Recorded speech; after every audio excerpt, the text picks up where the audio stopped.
Este programa é livre para todos os públicos. O Senhor esteja convosco. Ele está no meio de nós. Proclamação do Evangelho de Jesus Cristo segundo João. Glória a vós, Senhor. Naquele tempo disse Jesus a seus discípulos: em verdade vos digo, se o grão de trigo que cai na terra não morre, ele continua só um grão de trigo, mas se morre, então produz muito fruto. Quem se apega à sua vida perderá, mas quem faz pouca conta de sua vida neste mundo, conservá-la-á para a vida eterna. Se alguém me quer servir, siga-me, e onde eu estou, estará também o meu servo. Se alguém me serve, meu Pai o honrará. Palavra da salvação. Glória a vós, Senhor. Podemos nos assentar, meus irmãos? A liturgia de hoje, ela casa com aquilo que celebramos, a festa de São Lourenço, mas nós celebramos o santo São Lourenço, ou nós celebramos a graça de Deus que estava sobre aquele homem, o Espírito Santo de Deus, que estava sobre aquele homem que se abriu para o Senhor, de modo que já não era ele vivendo, mas era próprio Cristo vivendo nele, tal ponto que ele foi capaz de se entregar inteiramente pela fé em Jesus Cristo.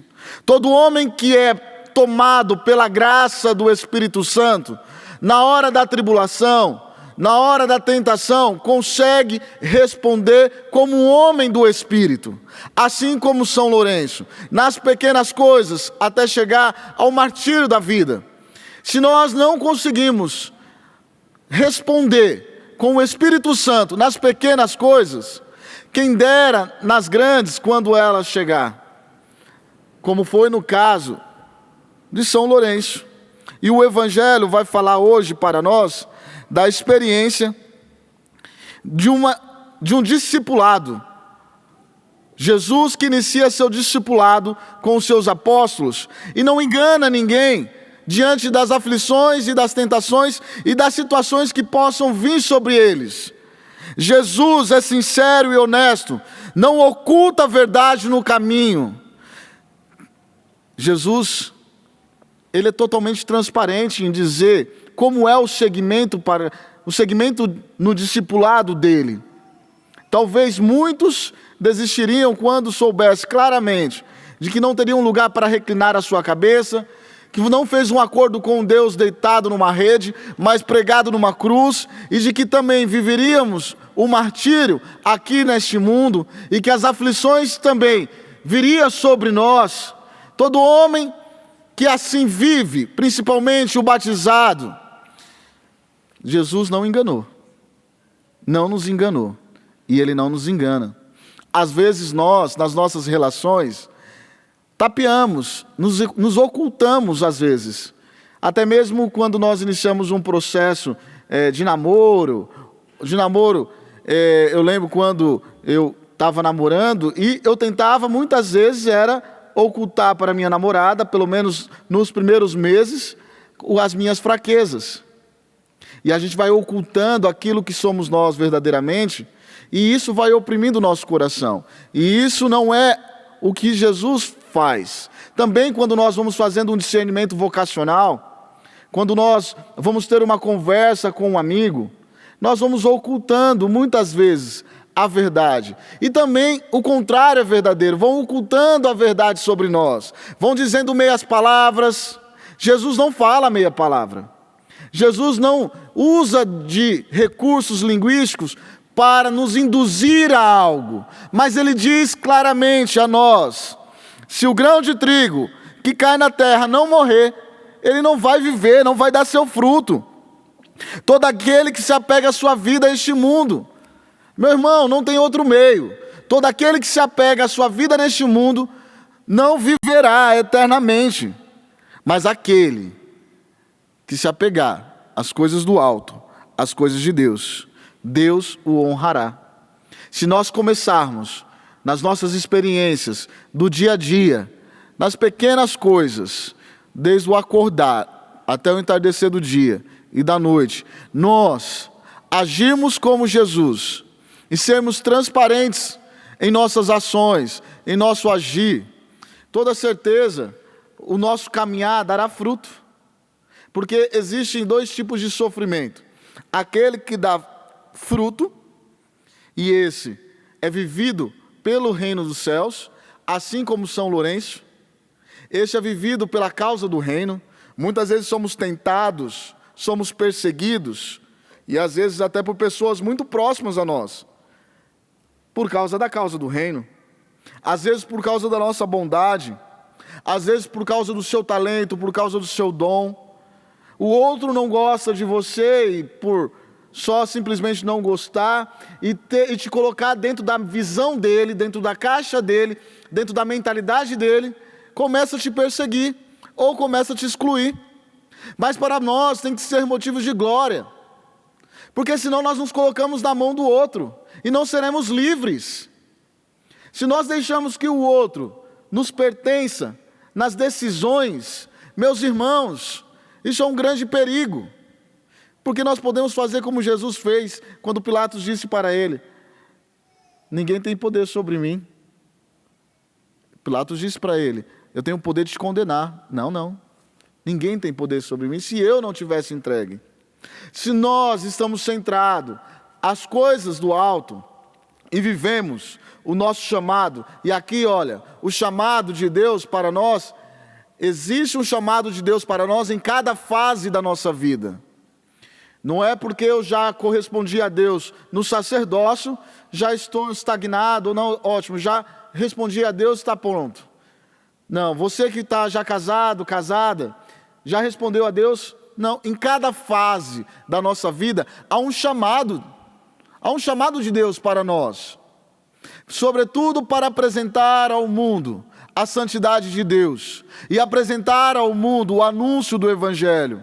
Recordo que quando eu estava fazendo administração, ainda fora da Canção Nova, e naquele momento ali eu falava: meu Deus, eu preciso evangelizar neste lugar. E rezando muito, comecei assim, timidamente, me aproximando das pessoas. Lá tinha uma moça, que aí eu comecei a dar o crisma para ela dentro da faculdade, dentro da universidade, claro, alinhado junto com o padre da minha paróquia, que estava me assistindo, juntamente com o meu diretor espiritual. E teve um dia que ela chegou atormentada, e eu percebi, e me chamando para fora, saímos e ela começou a chorar torrencialmente. E ela precisava dizer a verdade do coração dela, de que ela já tinha marcado o casamento junto com o noivo dela, que já tinha sido casado, e ele tinha feito uma proposta para ela, para que eles casassem numa igreja desconhecida, e logo ele ia dizer que ele nunca foi casado. Eles iam começar a vida, meus irmãos, em cima de uma mentira. Mas quando aquela mulher foi tocada pela verdade de Cristo, quando aquela mulher se deixou ser tocada pela verdade de Cristo, ela tomou a consciência. Ninguém precisou acusá-la, mas naturalmente, pelo amor que ela começou a ter em nosso Senhor Jesus Cristo, a verdade falou ao seu coração. Quantas pessoas construindo suas vidas na mentira, porque desconhecem a verdade de Cristo, ou porque nós nos ocultamos a apresentar o Cristo verdadeiro. Meus irmãos, essa semana visitei uma senhora que vive uma enfermidade, e o seu esposo dizia que estava perdendo a fé. Se o irmão puder dedilhar para nós. Ele ia perdendo a fé e disse assim: eu não acredito nesse Deus dela. Eu falei: olha, o melhor é o Senhor se aproximar do Deus dela, que sustenta ela, que mantém ela de pé. E que ela só está aqui até hoje, diante do quadro de saúde dela, é porque o Deus dela a manteve de pé. Se aproxime dele. Para se aproxime de Deus, não tenha medo. Meu querido, minha querida, não tenha medo de se aproximar de Deus. Tenha medo, sim, às vezes temos medo do demônio, mas não devemos ter medo da ação de Satanás. Temos que ter medo se nós estamos distantes de Deus. Nós não temos que ter medo se a doença vem nos assaltar. Nós temos que ter medo se nós estamos distantes de Deus. Nós não temos que ter medo se pessoas vêm, muitas vezes, em cima de nós, ferozes, a nos perturbar, a nos prejudicar, seja em nossas casas, seja em nosso trabalho, seja na nossa comunidade. Nós não devemos temer. Nós devemos temer quando nós estamos distante do coração de Deus, distante da voz de Deus, porque o Senhor disse nesta palavra que honrará todo aquele que ouve o Filho, todo aquele que segue o Filho, todo aquele que mortifica o corpo neste mundo, todo aquele que renuncia à sua vida neste mundo, ganhará a vida eterna. Meu irmão, minha irmã, e às vezes estamos pegados às coisas deste mundo, às vezes estamos apegados aos poderes, às vezes estamos apegados à nossa consciência, às nossas ideias. Quantas pessoas que começaram a estudar nas universidades aí fora e começaram se sentindo orgulhosas, achando conhecedoras de tudo e abandonando a fé em Jesus Cristo, achando isso uma coisa qualquer, às vezes dizendo uma catequezinha ou dizendo que é um mito. Meu querido, minha querida, deixa eu dizer para você que Deus, Ele não vira as costas para você. Ele não vira as costas para você. Mesmo quando você o renega, mesmo quando você escolhe o poder, mesmo quando você escolhe a mentira, mesmo quando você escolhe entregar o irmão para ficar bem na fita, mesmo quando você começa a perseguir o outro, excluir o outro, deletar o outro da sua vida, por aquilo que você sente. O mais importante não é o que você sente. O mais importante é o que é preciso ser feito. O que é preciso ser feito nessa situação? Porque o sentido nos trai. O sentido nos rouba de nós mesmos. O sentido nos trai e faz trair, muitas vezes. Os nossos equívocos. Eu olho para o outro e já imagino, só pelo estereótipo, só o modo dele agir. Ai, aquele padre é isso, aquele padre é aquilo. E aí eu já vou propagando, porque os seus sentidos estão corrompidos. Aquele irmão, aquela irmã. Ou quando você chega na sua casa, você vê a sua filha, o seu filho, e às vezes seus sentidos já estão corrompidos, e aí você começa a julgar, a agir e fazer justiças com as próprias mãos.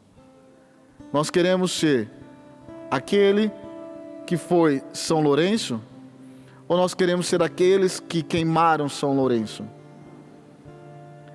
Quem você decide ser? Aquele que queimou São Lourenço pela sua fé, pela sua vontade de ser de Deus? Olha, deixa eu dizer para você, cada vez que você coloca alguém no teu coração, no lugar, no tribunal da justiça do teu coração, cada vez que você põe cada pessoa no tribunal da justiça do teu coração, você está dando um checkmate. Você está entregando essa pessoa para o mundo. Ela pertence ao corpo de Cristo. Ela pertence à eternidade juntamente com você. Você vai chegar na eternidade independente dela ou não. Você não está competindo com ele, você não está competindo com ela. Não faça da santidade um caminho de competição na sua casa. Não deixe que isso aconteça nos ambientes onde você passar, meu querido, minha querida. Porque senão podemos agir como os algozes de São Lourenço, em queimá-lo injustamente, por causa das nossas consciências. Feche os seus olhos.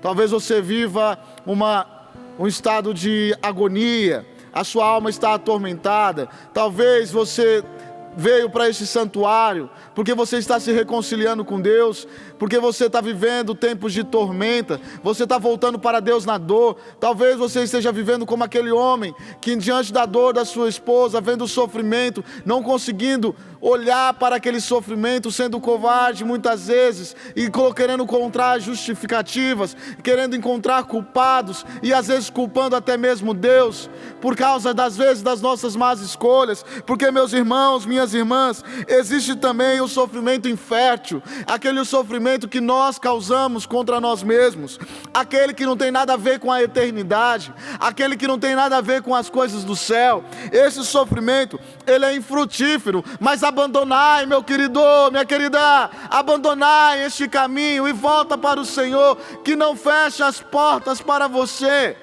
Tira esse ressentimento do teu coração, tira esta raiva do teu coração. Se preciso for, perdoar. Meus irmãos, é difícil, é uma caminhada, mas se nós não dermos o primeiro passo, se nós não pararmos de colocar o outro dentro daquilo que são as nossas concepções, nós não vamos conseguir, vamos continuar fazendo os outros sofrerem. Meus irmãos, existe uma provação que é benéfica, aquela que vem de Deus, mas também existe aquela provação maléfica que vem dos homens, que os homens tramam contra outros homens. E, meus irmãos, de Deus não se brinca, de Deus não se zomba. Quando é que você atinge um filho de Deus, como diz o Senhor, Ele cuida e Ele tem predileção pelo órfão, pela viúva, pela criança e pelo pobre. E quando um de vós atormentares um coração e afastar um coração do caminho do Senhor, é preferível colocar uma corda, amarrar uma pedra e jogar-se ao mar, do que perder a eternidade. Somos todos batizados, somos todos filhos de Deus. O chamamento de Deus nos põe como fortes e de pé, e é só com a graça do Espírito Santo. Por isso clama o Espírito Santo, peça ao Espírito, diga para Ele que sozinho você não consegue vencer essa maledicência de falar dos outros, de pessoas que não estão presentes. Diga para o Senhor, para que o Espírito Santo queime em você o arder de uma vida nova, de não mais querer agir como o velho homem, mas querer sim, perder a vida em Cristo. Queira sim, no Espírito. Deus, eu te peço, Senhor, esta tarde que se inicia, Senhor, eu quero me perder no teu coração, Deus. Eu quero perder a minha vida, Senhor. Eu quero sim, Senhor Jesus, perder, Senhor Jesus, os meus conceitos, tudo aquilo que eu sou, Senhor, me entregar a minha vocação, Senhor, ouvir o chamado Teu para este tempo, Senhor, na minha vida, Senhor, e alcançar o máximo de almas possível. Senhor, eu não quero perder tempo, Senhor Jesus, colocando pessoas no tribunal do meu coração, mas eu quero, Senhor Jesus, retirar, Senhor, eu quero advogar por aquele que está caído, por aquele que está no fundo do poço, Senhor. Eu quero ser sinal de luz, Senhor, no lugar que chegar. Eu quero ser sinal de luz para aquele, Senhor Jesus, que está lá em casa, que não casou e hoje vive lá junto com outra pessoa. E eu muitas vezes fui lá e denunciei e condenei, mas hoje eu vou ser sinal de amor, para que o amor que eu apresento possa mostrá-los o reto caminho. Meus irmãos e minhas irmãs, eu vejo tantos testemunhos de pessoas que pelo amor voltam para o Senhor, mas eu não vejo ninguém que volta para o Senhor através de ataques. Neste mundo tão hostil, seja sinal de luz. Neste mundo tão hostil, seja sinal do amor. Ah, mas isso me torna fraco. Não. Pois é quando sou fraco, é que sou forte. Pedir perdão me torna fraco. Quando sou fraco, é que sou forte. Quando perdoo, me torno fraco. Quando sou fraco, é que sou forte. Quando silencio, me torno fraco. Não. Porque quando sou fraco, é que sou forte. Peça ao Espírito Santo para torná-lo forte. Peça ao Espírito Santo para deixá-lo ser tocado inteiramente. Se você puder, fica de pé. Clame ao Espírito Santo, sem Ele nós não conseguiremos. É graça de Deus. É graça do Senhor, é graça do alto. Peça o batismo do Espírito Santo. Peça para que Ele adentre no seu lar, na sua casa. Peça para que Ele adentre nos seus medos. Peça para que Ele tire esses medos que você carrega na tua alma. Ó Espírito Santo, venha sobre nós, Senhor. Venha, Deus, sobre cada um de nós. Tira este medo, Senhor Jesus, de ser pequenos. Tira este medo, Senhor Jesus, de sermos humilhados, Deus, pela causa do Evangelho, Senhor. Nós queremos o Teu Espírito Santo, Deus. Eu quero amar, eu quero ser aquilo que Deus quer. Sozinho eu não posso mais, sozinho eu não posso mais, sozinho eu não posso mais viver. Eu quero amar. Eu quero amar, eu quero ser aquilo que Deus quer. Sozinho eu não posso mais, sozinho eu não posso mais, sozinho eu não posso mais viver. Vem Espírito, Venha, ó Espírito Santo, sobre nós, sobre as nossas casas, sobre os nossos relacionamentos, Deus. Venha restaurar, sozinho Senhor. eu não posso mais, sozinho eu não posso mais, sozinho eu não posso mais viver. Eu quero amar, eu quero ser, eu quero amar, eu quero ser aquilo que Deus quer. Sozinho eu não posso mais, sozinho eu não posso mais, sozinho eu não posso mais viver. Meu querido, minha querida, às vezes falamos que amar nos faz fraco, mas não, nos faz resilientes, porque é difícil amar os nossos inimigos. É difícil amar aquele que aparentemente não merece. Você quer ser resiliente no espírito? Peça a graça do amor. Faça como Santa Teresinha nas 5 vias, quando ela viu que aquela irmã que ela menos gostava, que ela tinha mais dificuldade, era a irmã que ela mais se aproximava, mais abraçava. Aquela irmã disse que amava tanto Teresinha porque era a que mais dava amor para ela. E mal sabia de que era aquela que Santa Teresinha tinha mais dificuldade. Amar nos torna resiliente. Mas um amor verdadeiro, o amor de entrega de vida, o amor que entrega pela causa do reino dos céus. Louvado seja o nome de nosso Senhor Jesus Cristo. Para sempre seja louvado.